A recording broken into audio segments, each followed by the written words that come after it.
Hey everyone, आज हम वक्त में थोड़ा पीछे जा रहे हैं, सीधा 16th सेंचुरी के बीच में। ये वो दौर था जब लोग बड़े बड़े ऑर्नेट रफ्स यानी गले के कॉलर पहनते थे। कासल्स में हर वक्त ठंडी हवाएं चलती थीं और पूरे यूरोप के कोर्ट्स में एक अजीब सा डर का माहौल रहता था, जैसे कोई बहुत बड़ी मुसीबत आने वाली हो। हम चल रहे हैं फ्रांस, जहां हम वेल्वॉय डायनेस्टी का धीरे धीरे दर्दनाक और पूरी तरह से प्रिवेंटेबल कोलैप्स देखेंगे। एक अजीब शुरुआत। इस कहानी में बीमार बच्चे हैं, एक डोमिनियरिंग माँ है, डिजास्ट्रस जाउस्टिंग एक्सीडेंट्स है और इनकॉम्पिटेंस का वो लेवल है जो अगर थकाने वाला ना होता तो शायद इम्प्रेसिव लगता। तो लाइट्स डिम कर लीजिए, क्योंकि हम उस जमाने में जा रहे हैं जहां रॉयल ब्लड को सेक्रेड माना जाता था, भले ही वो ब्लड एक मामूली सर्दी खांसी से लड़ने के लायक ना हो। हमारी कहानी शुरू होती है किंग हेनरी सेकंड से। हेनरी को जिंदगी में ज़्यादा कुछ नहीं चाहिए था, बस हंटिंग, अपनी बीवी को इग्नोर करना और अपनी मिस्ट्रेस डायन डे पोएटियर पर बेइंतहा पैसा उड़ाना। उसकी बीवी थी कैथरीन डे मेडिसी। आपने शायद उनका नाम सुना होगा।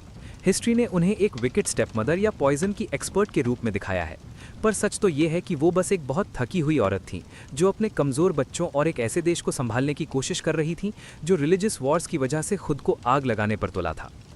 The shopkeepers daughter. कैथरीन एक मशहूर इटालियन बैंकिंग फैमिली मेडिसी से थीं। जब उनकी शादी हेनरी से हुई तो फ्रेंच कोर्ट उन्हें नीची नज़र से देखता था। वो उन्हें द शॉपकीपर्स डॉटर कहते थे, क्योंकि फ्रेंच एरिस्टोक्रेट्स के हिसाब से मेहनत करके पैसा कमाना काफ़ी चीप काम था।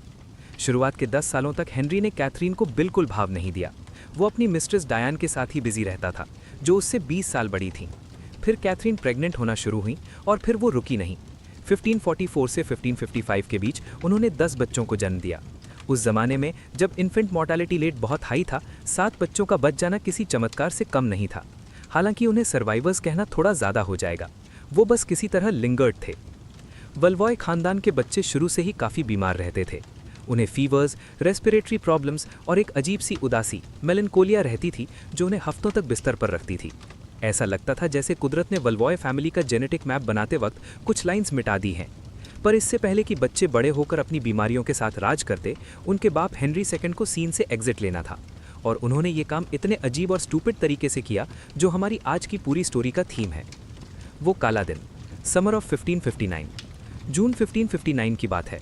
हेनरी 40 साल का था और स्पेन के साथ एक पीस ट्रीटी सेलिब्रेट कर रहा था। 16th सेंचुरी में पीस सेलिब्रेट करने का सबसे बेस्ट तरीका था भारी आर्मर पहनकर अपने दोस्तों की तरफ लकड़ी के डंडे यानी लांस लेकर दौड़ना। इसे जाउस्टिंग कहते थे। टूर्नामेंट का तीसरा दिन था। बहुत गर्मी थी, सब थक चुके थे और हेनरी को उस वक्त टूर्नामेंट रोककर थोड़ी ठंडी वाइन पीनी चाहिए थी।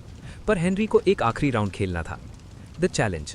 उसने गैब्रियल डे मॉन्टगोमरी यानी अपने स्कॉटिश गार्ड के कैप्टन को चैलेंज किया। The refusal. मॉन्टगोमरी एक समझदार आदमी था। उसे पता था कि अपने ही किंग को चोट पहुंचाना करियर के लिए अच्छा नहीं है। उसने मना किया। The Kings ego. हेनरी नहीं माना। किंग को नो बोलने की आदत नहीं थी। दोनों ने चार्ज किया। उनके लांसेस टकराए और टूट गए, जो कि नॉर्मल था, पर मॉन्टगोमरी अपने लांस का टूटा हुआ हिस्सा जल्दी ड्रॉप नहीं कर पाए। लकड़ी का एक बड़ा नुकीला टुकड़ा यानी शार्ड हेनरी के सोने के हेलमेट के अंदर घुस गया।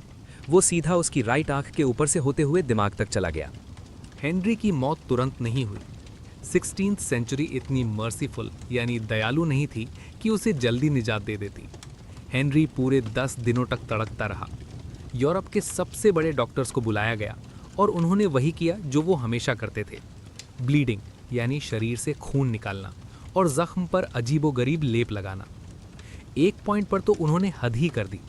उन्होंने 4 ऐसे कैदियों को लिया जिन्हें मौत की सज़ा मिल चुकी थी, उन्हें एग्जीक्यूट किया और फिर उनके सिरों पर वैसा ही लैंड्स का जख्म बनाया जैसा हेनरी का था। क्यों? ताकि वो देख सकें कि लकड़ी के टुकड़े दिमाग में किस रास्ते से जाते हैं। उस जमाने में साइंस वाकई एक ग्रिम बिजनेस था। आखिरकार 10 जुलाई 1559 को हेनरी की मौत हो गई। वो अपने पीछे एक रोती हुई मिस्ट्रेस, एक ऐसी बीवी कैथरीन जो अब अचानक से लाइमलाइट में आ गई थी, और एक 15 साल का बेटा छोड़ गया जो अब किंग फ्रांसिस सेकंड था। फ्रांसिस सेकंड एक विल्टेड सेलरी की कहानी। अगर हेनरी 2 एक मजबूत और एथलेटिक टर्निप था, तो उसका बेटा फ्रांसिस एक विल्टेड पीस ऑफ सेलरी था। वो बचपन से ही बीमार रहता था। उसका कद छोटा था, वो हकलाता था और उसे एडेनॉइड्स की इतनी बुरी प्रॉब्लम थी कि वो हर वक्त अपने मुंह से सांस लेता था। इस वजह से उसके चेहरे पर हमेशा एक खोया खोया सा वेकेंट एक्सप्रेशन रहता था। फ्रांसिस राज करने के लिए नहीं बना था, वो तो बस एक गर्म कमरे में बैठने और ठंड से बचने के लिए बना था। पर किस्मत देखिए, वही अब फ्रांस का किंग था। मेरी स्टुअर्ट और पावर गेम्स। अपने बाप की मौत से 1 साल पहले फ्रांसिस की शादी मेरी स्टुअर्ट, क्वीन ऑफ स्कॉट्स से हुई थी। मेरी वही है जिनका सिर बाद में क्वीन एलिजाबेथ फर्स्ट ने कटवा दिया था। पर उस वक्त मेरी 16 साल की थी, लंबी, बेहद सुंदर और इतनी एनर्जेटिक कि फ्रांसिस के लिए उनका साथ निभाना थकाने वाला काम था। कोर्ट में उन्हें द परफेक्ट कपल कहा जाता था, हालांकि लोग ये बात मजाक यानी सार्केज़म में कहते थे। दोनों बच्चे थे और असली पावर उनके हाथ में नहीं थी। फ्रांस की असली डोर 2 लोगों के हाथ में थी, कैथरीन डे मेडिसी, उसकी माँ, और गीज फैमिली, जो मेरी स्टुअर्ट के अंकल्स थे, जो अल्ट्रा कैथोलिक्स थे। गीज फैमिली प्रोटेस्टेंट्स यानी ह्यूगनॉट से सख्त नफरत करती थी। उन्होंने इस कमज़ोर राजा को एक रबर स्टैंप की तरह इस्तेमाल किया और प्रोटेस्टेंट्स पर कहर ढाना शुरू कर दिया।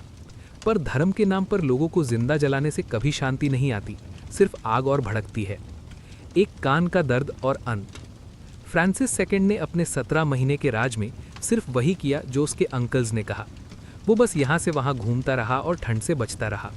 फिर नवंबर 1560 में एक दिन हंटिंग से लौटने के बाद, जहाँ वो सिर्फ गाड़ी में बैठकर लोगों को शिकार करते देख रहा था, उसने कान में दर्द की शिकायत की।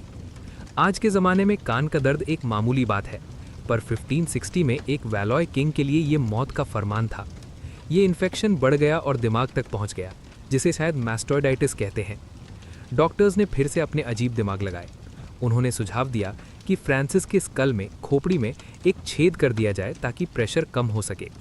पर कैथरीन, जिसने अपने पति को डॉक्टर्स के हाथों तड़पते देखा था, उन्हें साफ मना कर दिया। इसके बजाय उन्होंने कपिंग ग्लासेस इस्तेमाल किए, उसे पर्गेटिव्स यानी पेट साफ करने की दवा दी, जिसने उसे और कमज़ोर कर दिया। वो 16 साल का लड़का बुखार में तड़पता रहा और मेरी उसके सिरहाने बैठी रही, शायद ये सोचती हुई कि उसकी ज़िंदगी ने ये कौन सा मोड़ ले लिया है। फ्रांसिस II की मौत 5 दिसंबर 1560 को हुई।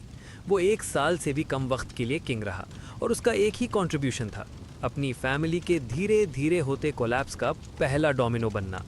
उसके मरते ही मेरी स्टुअर्ट, क्वीन ऑफ स्कॉट्स, अब फ्रांस की क्वीन नहीं रही। उसे पैक करके वापस ठंडे स्कॉटलैंड भेज दिया गया, जहां उसकी किस्मत और भी बुरी होने वाली थी। और फ्रांस का क्या हुआ? फ्रांस के पास अब एक और चाइल्ड किंग था। तख्त यानी क्राउन फ्रांसिस के छोटे भाई चार्ल्स के पास गया, जो उस वक्त सिर्फ 10 साल का था। चार्ल्स 9 एक टूटा हुआ साज। अगर फ्रांसिस सेलरी था, तो चार्ल्स 9 एक ऐसा फाइनली ट्यून्ड इंस्ट्रूमेंट था जिसकी तारें हमेशा ज़रूरत से ज़्यादा कसी रहती थीं। वो इंटेलिजेंट और आर्टिस्टिक था, उसे पोएट्री और म्यूज़िक पसंद था, पर वो डीपली अनस्टेबल था। उसे बहुत गुस्सा आता था, कभी वो मैनिक एनर्जी से भरा होता तो कभी घंघोर डिप्रेशन में डूब जाता। उसके लंग्स भी बहुत कमज़ोर थे, वही वैलोवा फैमिली की खानदानी कमज़ोरी जो फ्रांस की ठंडी और नम हवा को झेल नहीं पाती थी। कैथरीन डे मेडिची अब ऑफिशियली रीजेंट ऑफ फ्रांस बन गई थी। उसने अपने पति को बेवकूफ़ी से और अपने सबसे बड़े बेटे को एक ईयर इन्फेक्शन से मरते देखा था। अब वो एक ऐसे बड़े और धर्म के नाम पर बटे हुए देश को संभाल रही थी, वो भी एक मूडी 10 साल के बच्चे के भरोसे। आपको उनके लिए थोड़ा बुरा फील हो सकता है। सुलह की नाकाम कोशिश। कैथरीन का मेन गोल सिर्फ ये था कि उसके बच्चे जिंदा रहें और थ्रोन उनके हाथ में रहे। वो उस फिनेटिक ज़माने में एक प्रैग्मेटिस्ट थी। शुरुआत में उसने कैथलिक्स और प्रोटेस्टेंट्स यानी ह्यूगोनॉट्स के बीच की खाई को भरने की कोशिश की। उसने कॉन्फ्रेंसेस बुलाईं और टॉलरेंस के ईडिक्ट्स यानी हुक्मनामे निकाले, ताकि प्रोटेस्टेंट्स कुछ जगहों पर इबादत कर सकें। पर यह पूरी तरह फेल हो गया। दोनों साइड्स को टॉलरेंस नहीं चाहिए थी, वो चाहते थे कि दूसरी साइड खत्म हो जाए। कैथलिक्स यानी गुइज फैमिली को लगा कैथरीन कमज़ोर है, और प्रोटेस्टेंट्स यानी बर्बन फैमिली को उस पर बिल्कुल भरोसा नहीं था। वैसी का कत्लेआम और जंग की शुरुआत। 1562 में सब्र का बांध टूट गया। ड्यूक ऑफ गुइज वैसी नाम के शहर से गुजर रहे थे, जहां उनके आर्म्ड गार्ड्स ने देखा कि कुछ प्रोटेस्टेंट्स एक बान यानी गोदाम में प्रेयर कर रहे हैं। हिस्ट्री थोड़ी धुंधली है कि पहला पत्थर किसने मारा, पर बात बढ़ी, गाली गलोच हुई और फिर तलवारें निकल आईं। 1 घंटे के अंदर दर्जनों निहत्थे प्रोटेस्टेंट्स मारे गए। इसे मैसेकर ऑफ वैसी कहा जाता है, और यही वो चिंगारी थी जिसने फ्रेंच वॉर्स ऑफ रिलीजन की आग भड़का दी। ये जंग अगले कई दशकों तक चलती रही और लास्ट वैल्वा किंग्स की जिंदगी का खूनी बैकग्राउंड बन गई। पैलेस के अंदर का पागलपन।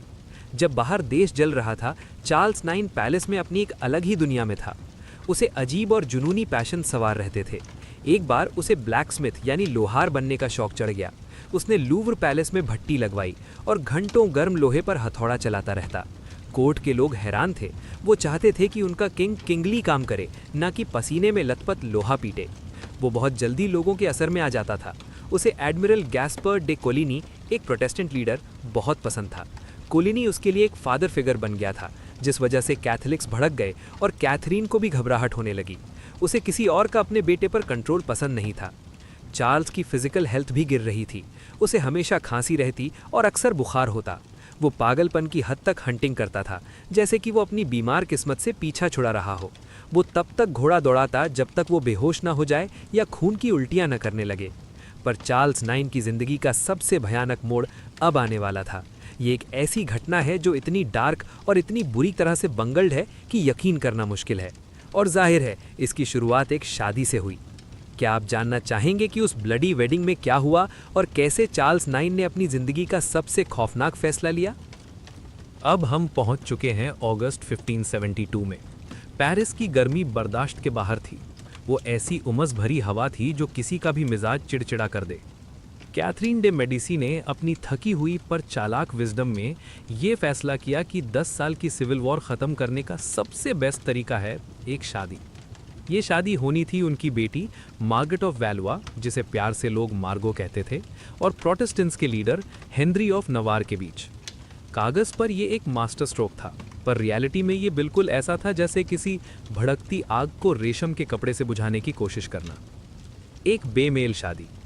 मार्गो वैलुआ ख़ानदान का हीरा थी, खूबसूरत, एजुकेटेड और अपनी हाजिर जवाबी के लिए मशहूर। अब जाहिर है वो एक ऐसे आदमी से शादी करके खुश नहीं थी जिसे वो मुश्किल से जानती थी, जिसके शरीर से हमेशा लहसुन और घोड़ों की बू आती थी, और जो उन लोगों का लीडर था जिनसे मार्गो का ख़ानदान सालों से लड़ रहा था। दूसरी तरफ हेनरी ऑफ नवार एक बेपरवाह और कैरिज्मेटिक आउटडोर्समैन था, जिसे पेरिस कोर्ट के दिखावे और एटिकेट से सख्त नफरत थी। शादी 18 अगस्त को हुई। हेनरी, क्योंकि एक प्रोटेस्टेंट था, उसे कैथोलिक सेरेमनी के लिए नोतर दाम कैथेड्रल के अंदर जाने की इजाज़त नहीं थी। उसे बाहर एक वुडन प्लेटफॉर्म पे खड़ा होना पड़ा, जबकि अंदर उसकी दुल्हन की शादी हो रही थी। ये एक ऐसी अजीब शुरुआत थी जिस शादी में आगे चलकर सिर्फ धोखा और दूरियां ही रहने वाली थीं। मेहमान और मौत का जाल। असली मसला शादी नहीं बल्कि गेस्ट लिस्ट थी। इस जश्न के लिए हज़ारों बड़े बड़े प्रोटेस्टेंट्स पेरिस आए हुए थे। वो कमज़ोर थे, उनकी तादाद कम थी, और वो एक ऐसे शहर में थे जो उनसे नफरत करने वाले फैनेटिक कैथोलिक्स से भरा हुआ था। शादी के 4 दिन बाद एक असासिन ने राजा के फेवरेट मेंटर एडमायरल कोलिग्नी को मारने की कोशिश की। गोली से उनका सिर्फ एक हाथ और एक उंगली जख्मी हुई, पर डर का माहौल बन चुका था। प्रोटेस्टेंट लीडर्स गुस्से में थे और उन्होंने राजा से इंसाफ मांगा। हमारा बेचारा लोहार बनने का शौकीन राजा चार्ल्स 9 पैनिक कर गया। उसे एक तरफ कोलिग्नी से लगाव था और दूसरी तरफ उसकी मां कैथरीन और गीज फैमिली का दबाव था, जो उसे डराए जा रहे थे कि प्रोटेस्टेंट्स तख्त पलटने की प्लानिंग कर रहे हैं। पागलपन और थकान की हद पर पहुंचकर चार्ल्स चिल्लाया, ठीक है फिर, सबको मार डालो ताकि कोई भी मुझे ताना मारने के लिए जिंदा ना बचे। Saint Bartholomew's Day massacre. Hardliners को बस इसी परमिशन का इंतजार था।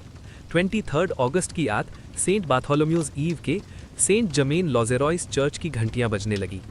ये प्रार्थना का बुलावा नहीं, ये कत्ले आम का सिग्नल था। अगले 3 दिनों तक पेरिस में जो हुआ वो पागलपन की इंतहा थी। कैथोलिक मिलिशियाज और राजा के गार्ड्स ने घर घर जाकर लोगों को मारा। सबसे पहले एडमायरल कोलिग्नी को उनके बिस्तर पर ही खंजर मारा गया और खिड़की से बाहर फेंक दिया गया। पेरिस की सड़कें खून से लाल हो गईं। हिंसा इतनी अंधी थी कि कुछ कैथोलिक्स भी इस भीड़ का शिकार हो गए। चार्ल्स 9 ने ये सब अपने लूव्र पैलेस की खिड़कियों से देखा। कुछ लोग कहते हैं कि उसने बालकनी से मस्केट चलाकर खुद भी इस खेल में हिस्सा लिया। हालांकि हिस्टोरियंस इसे एक अफवाह मानते हैं, पर जो भी हो, उसका दिमागी संतुलन पूरी तरह बिगड़ गया। सेंट बार्थोलोम्यूज डे मैसेकर ने जंग खत्म नहीं की, बल्कि उसे और कड़वा बना दिया, और चार्ल्स 9 के लिए ये उसके अंत की शुरुआत थी। उसका कमज़ोर शरीर अब जवाब देने लगा था। उसे उस कत्लेआम के घोस्ट्स यानी भूत डराने लगे थे। वो रात को सोते में चिल्लाता था कि उसे अपने बेडरूम की दीवारों पर मासूमों का खून दिखाई दे रहा है। 1574 तक राजा चार्ल्स की हालत इतनी ख़राब हो चुकी थी कि वो लिटरल खून के आंसू यानी ब्लड पसीने के रूप में बहा रहा था। इसे एक रेयर मेडिकल कंडीशन कहते हैं, हेमाटिड्रोसिस, जो अक्सर एक्सट्रीम दिमागी तनाव यानी स्ट्रेस की वजह से होती है। उसके लंग्स टीबी यानी ट्यूबरकुलोसिस की वजह से पूरी तरह खत्म हो चुके थे। 30 मई 1574 को अपनी मां का हाथ पकड़े हुए और उन भयानक यादों यानी हॉरर्स के बारे में बड़बड़ाते हुए सिर्फ 30 साल की उम्र में उसने दम तोड़ दिया। अब बारी थी तीसरे भाई की, सबसे अजीब, सबसे कंट्रोवर्शियल और शायद वॉलुआ खानदान का सबसे मिसअंडरस्टूड राजा, Henry the third. Henry the third Catherine का सबसे लाडला बेटा था। जहां उसके बाकी भाई बीमार या थोड़े खिसके हुए थे, हेनरी एलिगेंट था, इंटेलिजेंट था और उसमें थिएट्रिकल होने का एक अलग ही शौक था। अपने भाई की मौत से कुछ महीने पहले ही वो पोलैंड का किंग चुना गया था, पर उसे वहां बिल्कुल मज़ा नहीं आ रहा था। उसे लगता था पोलैंड बहुत ठंडा है, वहाँ के अमीर लोग यानी नोबल्स बदतमीज़ हैं और सबसे बड़ी बात, वहाँ ढंग की पेस्ट्री शॉप्स नहीं हैं। जैसे ही उसे खबर मिली कि चार्ल्स मर गया है, हेनरी पोलैंड से फरार हो गया। वो रात के अंधेरे में पैलेस से भागा, पीछे गुस्साए हुए पोलिश नोबल्स उसका पीछा कर रहे थे। पर हेनरी ने आराम से 6 महीने का लंबा सीनिक रूट लिया और वेनिस में पार्टी करते हुए वापस फ्रांस पहुंचा। डैंडी राजा और उसके मिनियंस। जब वो फ्रांस के तख्त पर बैठा तो कोर्ट ने एक ऐसा किंग देखा जो उन्होंने पहले कभी नहीं देखा था। हेनरी को आज के ज़माने में हम एक डैंडी कहेंगे। उसे गहने, महंगे परफ्यूम्स और चमक धमक वाले कपड़े बहुत पसंद थे। वो कान में बालियां पहनता था, हर कान में 2। इस ज़माने में ये एक बड़ा स्कैंडल था। वो अक्सर अपने मिनियंस यानी डार्लिंग्स के साथ घिरा रहता था। ये मिनियंस हैंडसम और जवान नोबलमैन थे जो बिल्कुल राजा की तरह कपड़े पहनते थे, ऊंचे कॉलर्स, डाइट बाल और छोटे केप्स। वो हेनरी के बॉडीगार्ड्स भी थे और बेस्ट फ्रेंड्स भी। आम जनता और पुराने ख्यालात वाले लोग हेनरी से नफरत करते थे और उन्हें किंग ऑफ सोडोमाइट्स कहकर बुलाते थे। हेनरी द थर्ड एक कॉन्ट्रडिक्शंस का राजा था।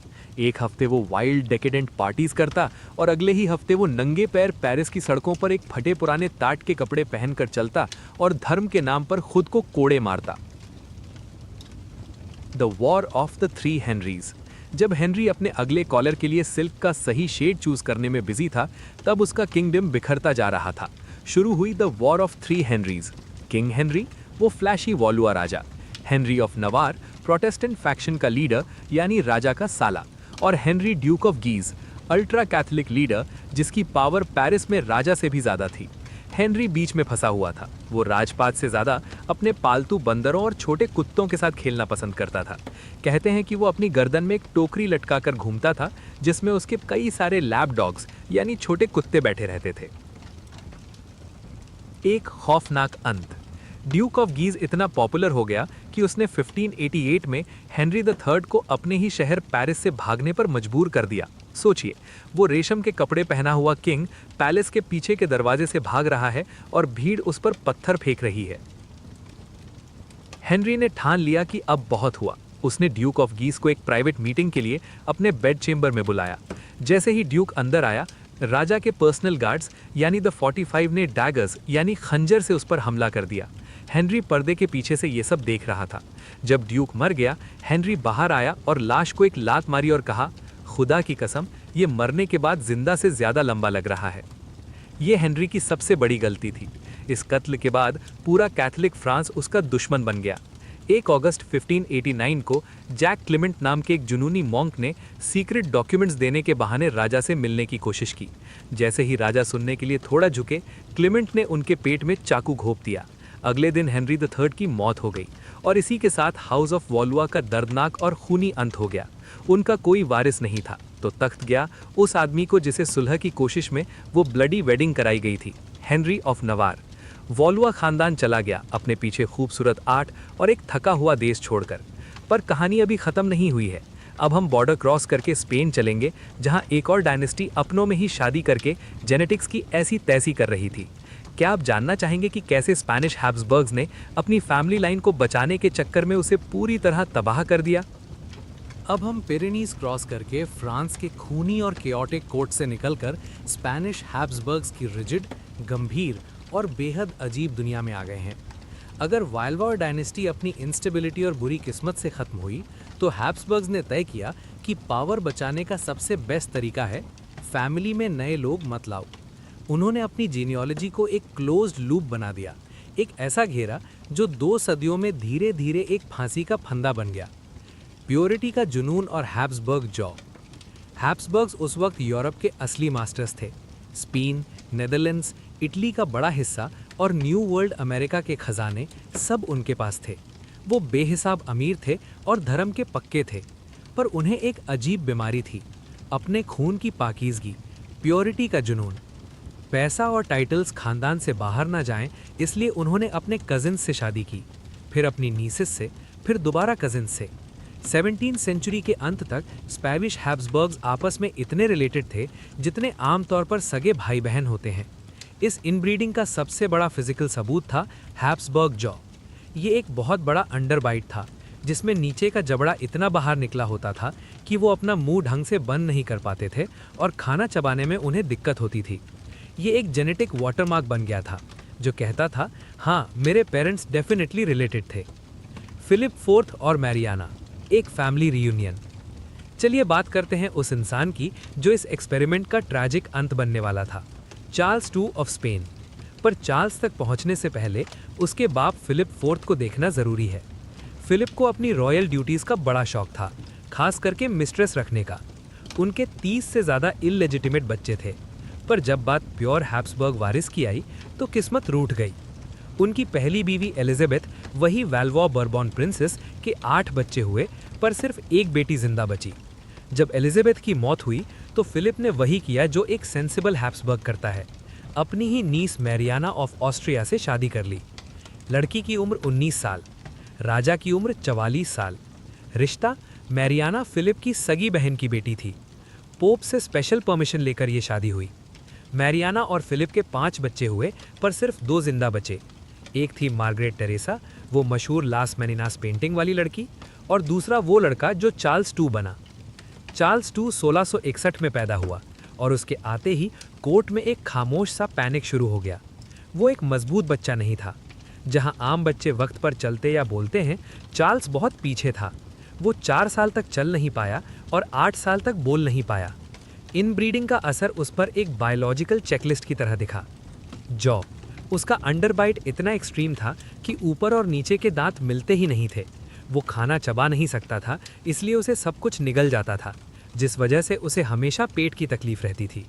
जुबान, कहते हैं उसकी टंग इतनी बड़ी थी कि उसकी बातें समझना मुश्किल था। बीमारियाँ, प्यूबर्टी तक पहुंचने से पहले ही उसे मीजल्स, चिकन पॉक्स, रुबेला और स्मॉल पॉक्स सब कुछ हो चुका था। पैलेस का रॉयल घोस्ट, क्योंकि वो इतना नाजुक था, कोर्ट ने तय किया कि उसे पढ़ाओ मत। वो नहीं चाहते थे कि पढ़ने लिखने के बोझ से उसकी तबीयत और ख़राब हो जाए। तो चार्ल्स मैड्रिड के अंधेरे एल्केजार पैलेस में एक रॉयल घोस्ट की तरह बड़ा हुआ, जहां उसके आसपास सिर्फ ड्वार्फ्स, क्लाउन्स और सख्त प्रीस्ट्स होते थे। वो एक ऐसा किंग इन वेटिंग था जिसे कुछ नहीं आता था। जब 1665 में फिलिप फोर्थ मरा, चार्ल्स सिर्फ 4 साल की उम्र में किंग बन गया। उसकी माँ मैरियाना रीजेंट बनी। स्पेनिश कोर्ट उस वक्त दुनिया का सबसे रिजिड कोर्ट था। हर चीज़ के रूल्स थे। क्वीन कैसे बैठेगी, किंग कैसे छींकेगा, सब कुछ फिक्स था। इस खामोश और घुटन भरी दुनिया में चार्ल्स बड़ा हुआ, पीला, दुबला पतला और हमेशा कंफ्यूज्ड। चार्ल्स II को हिस्ट्री में एल हेचिज़ादो कहा गया है, द बिविच्ड, क्योंकि लोग मानते थे कि उस पर किसी ने जादू टोना किया है। उन्हें क्या पता था कि असली वजह जादू नहीं, उनका अपना खानदानी शजरा, फैमिली ट्री था। क्या आप जानना चाहेंगे कि कैसे चार्ल्स II ने इस तबाह हो चुकी डायनेस्टी को चलाने की कोशिश की और उसके बिविच्ड होने की असली सच्चाई क्या थी? जैसे जैसे चार्ल्स अपनी टीनेज में पहुंचा, उसकी फिजिकल मुश्किलें और भी ज़्यादा नज़र आने लगी।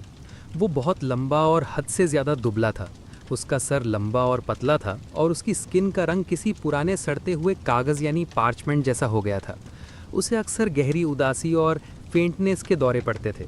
चार्ल्स खुद भी जानता था कि वो आम लोगों से अलग है।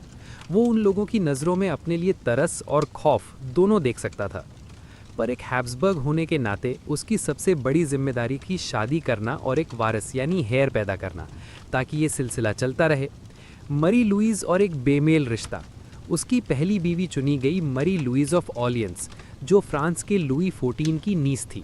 वो बेहद खूबसूरत, जिंदा दिल, और मरी लुईज़ की बदकिस्मती से चार्ल्स से उसका कोई खूनी रिश्ता नहीं था। जब मरी लुईज़ स्पेन पहुंची तो वो डर गई उसने देखा कि उसका पति ठीक से बोल नहीं सकता था, अंधेरे से बुरी तरह डरता था। अपने फ्री टाइम में अपने पूर्वजों यानी एंसेस्टर्स की सड़ती हुई लाशें देखने जाता था, जो कि हैब्सबर्ग्स का एक पसंदीदा शौक था। चार्ल्स को मरी लुईस से सच्चा प्यार हो गया। वो उसके पीछे पीछे एक छोटे पिल्ले की तरह घूमता रहता, जो मरी लुईस को थोड़ा प्यारा पर बहुत ज़्यादा अजीब लगता था। मैल फंक्शनिंग रानी। 10 साल की शादी के बाद भी उनका कोई बच्चा नहीं हुआ। स्पेनिश कोर्ट ने राजा की बायोलॉजिकल लिमिटेशंस को मानने से इनकार कर दिया। उन्होंने सारा दोष रानी पर डाल दिया और कहा कि रानी मैल फंक्शनिंग है। उस बेचारी औरत को अजीबोगरीब फर्टिलिटी ट्रीटमेंट्स दिए गए, उसे कड़वी जड़ी बूटियाँ पिलाई गईं और बिशप्स दिन रात उस पर प्रार्थना करते रहे। 1689 में मरी लुईस की मौत हो गई। चार्ल्स बिल्कुल टूट गया और उसकी तबीयत और गिरने लगी। पर यूरोप के बाकी बड़े देश वल्चर्स की तरह इंतजार कर रहे थे कि कब ये आखिरी हैब्सबर्ग मरे और वो स्पेन पर कब्जा करें। El Hechizado, the bewitched king. Charles की दूसरी शादी मारिया एना ऑफ न्यूबर्ग से हुई। वो बहुत एम्बिशियस और तेज औरत थी। उसे तुरंत समझ आ गया कि चार्ल्स कभी बाप नहीं बन पाएगा। इस पॉइंट पर कहानी बिल्कुल फिल्मी और अजीब हो गई। कोर्ट ने सोचा कि अगर राजा बच्चा पैदा नहीं कर पा रहा तो इसका मतलब है कि उस पर जादू टोना किया गया है। एग्जॉसिज्म, भूत प्रेत। चार्ल्स को उसके राजपाज के आखिरी सालों में एग्जॉसिज्म से गुजरना पड़ा। एग्जॉसिस्ट्स ने उसका इंटरव्यू लिया ताकि शैतान को बाहर निकाला जा सके। उसे ब्लेस्ड ऑयल्स पिलाए गए। हद तो तब हो गई जब उसे सेंट्स की मम्मीफाइड लाशों के साथ सोने पर मजबूर किया गया ताकि ईविल आई का असर खत्म हो सके। चार्ल्स खुद भी मान गया था कि उस पर जादू हुआ है। वो रात भर पैलेस में चीखता रहता, सायों से डरता और दुनिया के सबसे ताकतवर एम्पायर का राजा होने के बावजूद अपने ही डीएनए के बोझ तले दब गया था। एक दर्दनाक अंत। 1700 तक चार्ल्स सिर्फ एक जिंदा लाश रह गया था। वो सिर्फ 38 साल का था पर दिखने में 80 साल का लगता था। वो गंजा हो चुका था, उसके सारे दांत गिर गए थे और वो लगभग बहरा और अंधा हो चुका था। उसके पैर इतने सूज गए थे कि वो चल भी नहीं सकता था। उसके आखिरी दिनों में फ्रांस और ऑस्ट्रिया के लोग उसे सक्सेसर्स यानी वारिसों के डॉक्यूमेंट्स पर साइन करने के लिए मजबूर कर रहे थे। वो रोते हुए उन कागज़ों पर साइन कर रहा था जिन्हें वो शायद समझ भी नहीं पा रहा था। ऑटोप्सी रिपोर्ट, हिस्ट्री का सबसे सैवेज डॉक्यूमेंट। 1 नवंबर 1700 को चार्ल्स की मौत हो गई। उसका ऑटोप्सी रिपोर्ट हिस्ट्री के सबसे भयानक डॉक्यूमेंट्स में से एक है। रिपोर्ट में लिखा था, उसका दिल एक मिर्च के बराबर छोटा था। लंग्स पूरी तरह सड़े हुए कोरोडेड थे। इंटेस्टाइन्स में गैंग्रीन हो गया था। उसके सिर में पानी भरा था यानी वाटर इन द हेड। इस ऑटोप्सी के साथ ही एक पूरी डायनेस्टी का अंत हो गया। स्पेनिश हैब्सबर्ग लाइन हमेशा के लिए ख़त्म हो गई। इस मौत ने the war of Spanish succession को जन्म दिया, जिसने पूरी दुनिया का नक्शा बदल दिया। पर चार्ल्स आखिरकार सुकून में था। वो उन डीमंस, एग्जॉसिस्ट्स और हैब्सबर्ग होने के उस भारी बोझ से आज़ाद हो गया था जो उसने 200 सालों की गलत फैसलों की वजह से उठाया था। हमने देखा कि कैसे खून की प्योरिटी ने एक पूरे ख़ानदान को तबाह कर दिया। क्या आप चाहेंगे कि मैं अब आपको किसी और ऐसी ही अजीब हिस्टोरिकल मिस्ट्री या किसी और डायनेस्टी की डार्क साइड के बारे में बताऊं? हमने देखा कि कैसे फ्रांस के वैलोआ धर्म की आग में राख हो गए और कैसे स्पेनिश हैब्सबर्ग्स जेनेटिक्स के एक दलदल में डूब गए। अब हम थोड़ा वेस्ट की तरफ चलते हैं, सीधा पोर्चुगल। अगर आपको लगता है कि सिर्फ स्पेन के पास ही रिलीजियस डर और अजीब शादियों का मोनोपोली था, तो हाउस ऑफ ब्रागांजा आपको बड़े प्यार से और थोड़े पागलपन के साथ गलत साबित कर देगा। मारिया फर्स्ट, द पायस या द मैड। आज हम बात करेंगे पोर्चुगल की मारिया फर्स्ट की। हिस्ट्री उन्हें मारिया द पायस या नेक दिल मारिया या अक्सर मारिया द मैड के नाम से याद करती है। पर इससे पहले कि उन्हें ये नाम मिलते, वो बस एक ऐसी औरत थी जो एक ऐसे कोर्ट में पैदा हुई जिसे 2 ही चीज़ों का जुनून था, कैथोलिक चर्च और अपने फैमिली सर्कल को छोटा रखना। मारिया किंग जोसेफ फर्स्ट की सबसे बड़ी बेटी थी। क्योंकि उनके पिता का कोई बेटा नहीं था, मारिया ही तख्त की वारिस थी। अब ब्रागांजा खानदान का क्राउन कहीं बाहर न चला जाए, इसलिए उनकी शादी उनके सगे चाचा यानी अंकल पेड्रो से करा दी गई। 18th सेंचुरी के पोर्चुगल कोर्ट में ये एक बहुत समझदारी वाला फैसला माना जाता था। पेड्रो उनसे 17 साल बड़े थे और भले ही ये रिश्ता जेनेटिक्स के हिसाब से गलत था, पर दोनों एक दूसरे को बहुत पसंद करते थे। उनका दिन दुआओं में गुजरता था और उनके बच्चे, जैसा कि एक्सपेक्टेड था, थोड़े डेलिकेट पैदा हुए। 1755 का वो भयानक दिन। पोर्चुगल कोर्ट उस वक्त सख्त रिवाजों की जगह थी, पर 1755 में सब बदल गया जब मारिया 21 साल की थी। अर्थक्वेक, ऑल सेंट्स डे की सुबह जब लिस्बन के लोग चर्चेज में भरे हुए थे, तब हिस्ट्री का सबसे भयानक अर्थक्वेक आया, सुनामी और आग। इसके बाद एक बड़ी सुनामी आई और फिर ऐसी आग लगी जो दिनों तक चलती रही। लिस्बन लगभग मिट्टी में मिल गया। मरिया के पिता किंग जोसेफ इतने डर गए कि उन्हें पत्थर की बिल्डिंग से हमेशा के लिए नफरत हो गई। उन्होंने अपनी बाकी जिंदगी शहर के बाहर टेंट्स और लकड़ी के पवेलियंस के एक महल में गुजारी, जिसे रियल बराका यानी द रॉयल हट कहा जाता था। ये इंसानी तारीख का सबसे महंगा कैंप साइट था। तबाही और गम।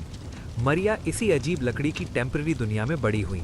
जब 1777 में उनके पिता की मौत हुई, वो पोर्चुगल की पहली असली क्वीन रेगनेंट बनी। उनका राज बहुत उम्मीदों के साथ शुरू हुआ। उन्होंने पुराने सख्त प्राइम मिनिस्टर मार्किस ऑफ पोम्बाल को निकाल दिया और सैकड़ों पॉलिटिकल प्रिजनर्स को आज़ाद कर दिया। लगा कि पोर्चुगल में एक नया और रोशन दौर आएगा, पर अंधेरा उनके पीछे ही था। मरिया हद से ज़्यादा रिलीजियस थी। वो घंटों कन्फेशन करती, हमेशा इस डर में रहती कि उनकी रूह नर्क में जलने वाली है। और फिर मुसीबतों का पहाड़ टूट पड़ा। पहले उनके पति यानी कि उनके चाचा की मौत हुई, फिर उनके सबसे बड़े बेटे यानी वारिस की मौत हुई, और फिर उनके पसंदीदा प्रीस्ट यानी कन्फेसर ने भी दम तोड़ दिया। ये 3 झटके मरिया का कमज़ोर दिमाग बर्दाश्त नहीं कर पाया। वो गहरी डिप्रेशन और रिलीजियस मेनिया का शिकार हो गई।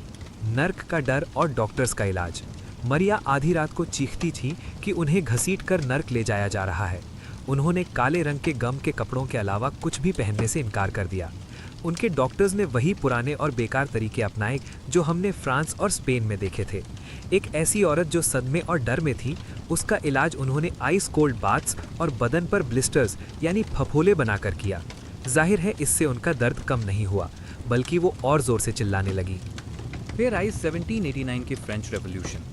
एक ऐसी औरत के लिए जिसे पहले से ही लगता था कि दुनिया ख़त्म होने वाली है, ये देखना कि फ्रांस की भीड़ ने उनके रिश्तेदार राजा रानियों के सर कलम कर दिए हैं, बर्दाश्त के बाहर था। मरिया को यकीन हो गया कि गिलेटिन, सर काटने वाली मशीन, ख़ास उन्हीं के लिए तेज़ की जा रही है। उनका दिमागी संतुलन और बिगड़ गया और उनकी चीखें महल के कॉरिडोर्स में गूंजने लगी, जिस वजह से उन्हें वो दुख भरा नाम मिला, द मैड क्वीन, पोर्चुगल का ग्रेट एस्केप। पर हिस्ट्री के पास मरिया के लिए एक आखिरी अजीब और थोड़ा फिल्मी मोड़ बचा था। 1807 में नेपोलियन बोनापार्ट पूरे यूरोप को रौंदते हुए पोर्चुगल की तरफ बढ़ रहा था। बाकी यूरोपियन रॉयल्स या तो लड़े या पकड़े गए, पर ब्रगांजाज ने कुछ ऐसा किया जो हिस्ट्री में पहले कभी नहीं हुआ था। उन्होंने भागने का फैसला किया।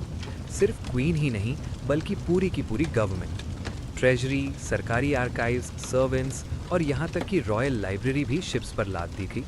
नवंबर 1807 में जब फ्रेंच आर्मी लिस्बन के दरवाज़ों तक पहुँच चुकी थी, तब 15 शिप्स और दर्जनों मर्चेंट वेसल्स का एक काफिला रवाना हुआ।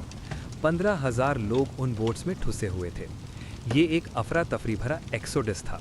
80 साल की बेचारी मरिया को, जो उस वक्त होश में नहीं थी, कैरेज में बिठाया गया। जब घोड़े तेज़ी से डॉक्स की तरफ भागे तो मरिया ने खिड़की से बाहर झांका और चिल्ला कर कहा, इतनी तेज़ मत चलाओ, लोगों को लगेगा कि हम भाग रहे हैं। जबकि रियलिटी ये थी कि वो वाकई भाग ही रहे थे। समंदर का नाइटमेयर और गंजे एरिस्टोक्रेट्स। अटलांटिक ओशन का ये सफ़र किसी बुरे सपने से कम नहीं था। शिप्स पर जगह नहीं थी, खाने में कीड़े पड़ चुके थे और सबसे बड़ी मुसीबत, सिरों में जुएं पड़ गई थी। कोर्ट की वो अमीर लेडीज़ जो हमेशा महंगे विग्स और सिल्क गाउन्स में रहती थी, उन्हें अपने सिर मुंडवाने पड़े।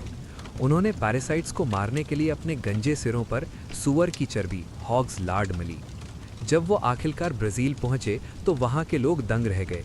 उन्होंने देखा कि हज़ारों गंजे, थके हुए और गंदे कपड़ों में एरिस्टोक्रेट्स शिप से उतर रहे हैं। मरिया का अंत और चिकन लेग्स। हिस्ट्री में ये पहली और आखिरी बार था जब किसी यूरोपियन मोनार्क ने अपनी ही एक कॉलोनी ब्राज़ील से राज किया। मरिया ने अपने आखिरी साल रियो डी जेनेरो के एक कॉन्वेंट में गुजारे।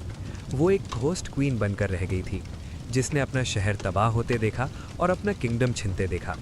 1816 में उनकी मौत हो गई, एक ऐसे शहर में जिसे वो कभी नहीं देखना चाहती थी। मरिया की मौत के बाद तख्त उनके बेटे जॉन 6 को मिला। जॉन के बारे में मशहूर है कि उन्हें चिकन लेग से इतना प्यार था कि वो उन्हें अपनी पॉकेट्स में रखते थे ताकि बड़ी बड़ी मीटिंग्स के बीच स्नैक कर सके। ब्राज़ील की इस उमस भरी गर्मी से निकलकर अब हम नॉर्थ की तरफ चलते हैं। हम एक ऐसे ख़ानदान से मिलने जा रहे हैं जिसके सामने ब्रगांजास भी बहुत स्टेबल और नॉर्मल लगते हैं। हम कदम रखने जा रहे हैं रशिया के विशाल, ठंडे और पैरानॉइड रोमनोव्स की दुनिया में।